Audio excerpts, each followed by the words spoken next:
it's almost like the nature of the observer is to take like an infinite recombinatorial repository of potentiality and like fire hose it up into a specific experience, and then that's happening through infinite observers and infinite experiences. And then that is why I use a tree as one of the best symbols of being able to understand how one could see oneself as everything and everyone and processing all possibility. That's why I use a tree, because it has those components to it through the roots, the trunk, and the branches and the leaves. Can you say more about that? The symbology of that? Yeah. The reason why I use a tree and I use a circle as like my two main symbols, and it's because it's like the roots are infinite potentiality, and it's like a recombinatorial infinity, and then the trunk is like the observer consciousness and all of its fractals of eyeballs, and then all of the leaves are like the branches, and the leaves are like all of its perceived self-reflective realities. The reason why it's a circle is because of the, even though the art nature of it is like limitless, like it doesn't follow a certain, it's not limited to being a certain way or following a certain model, but one of the primary ways that it does experience itself is through contraction and expansion.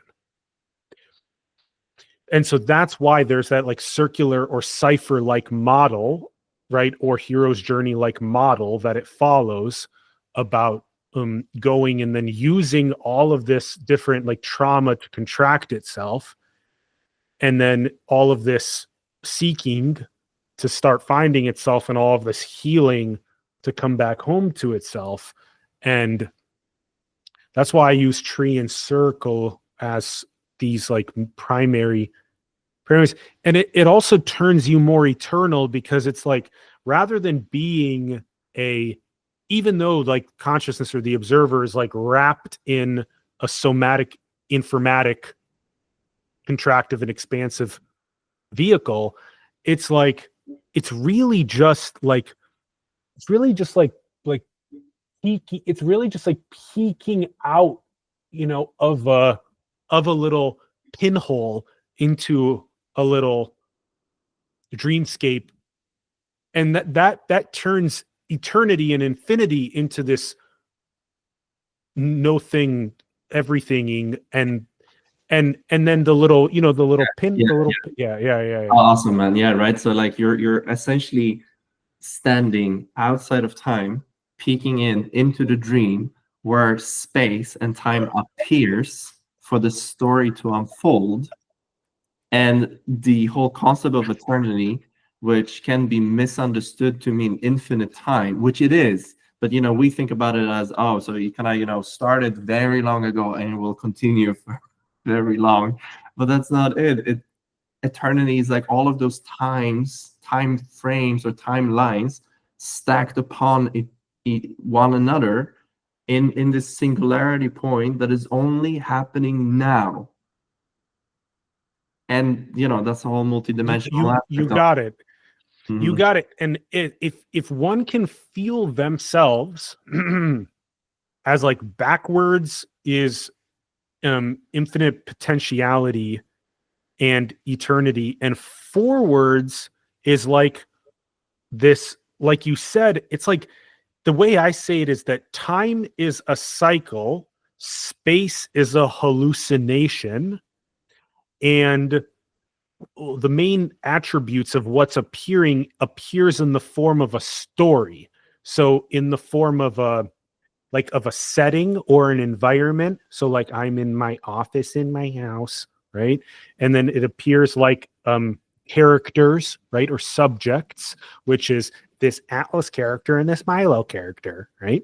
And then it appears as a plot, right? Which is Atlas and Milo are going to talk about their metaphysics, their shared little music, you know? So that's sort of what like how appearance even appears, like what format or what physics. It's not bounded by what we're saying, but we're saying that it has a way that it appears, like a physics to how it appears is what we just described. And it's like, I mean, everything that we just said is so shocking because it's like the observer is not inside of time and space. I mean, there's so many components to what we just described that are so easily overlooked.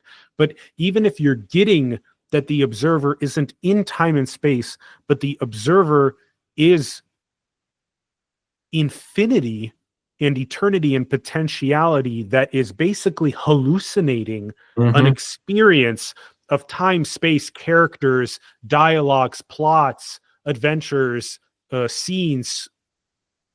It's tensions, climaxes, resolutions. That's another very important one that we just brush off, but that's one of the coolest things it can do is form a tension and then form a climaxes and then form resolution, you know. So cool. It's mind-blowing, right? And that's part of it's almost like part of the play that is happening for the amusement of itself, that we, you know, the Milo and Atlas blowing each other's mind right now as part of this jam session. Is the point, right? Like that's the point. You know, yes. I've had a couple of those perfectly said, you know, experiences on, especially like in early days, experimenting with, you know, psychedelics, right? When that clarity would suddenly open, and it was like a instantaneous recognition that the whole purpose of the universe in that moment was for me to have that moment of recognition. Yes. Just that alone. Yes. That's the purpose of the entire universe. That moment of awakening. Exactly. Yes. Basically, it's like the unity or the integration of all possible contraction and expansion.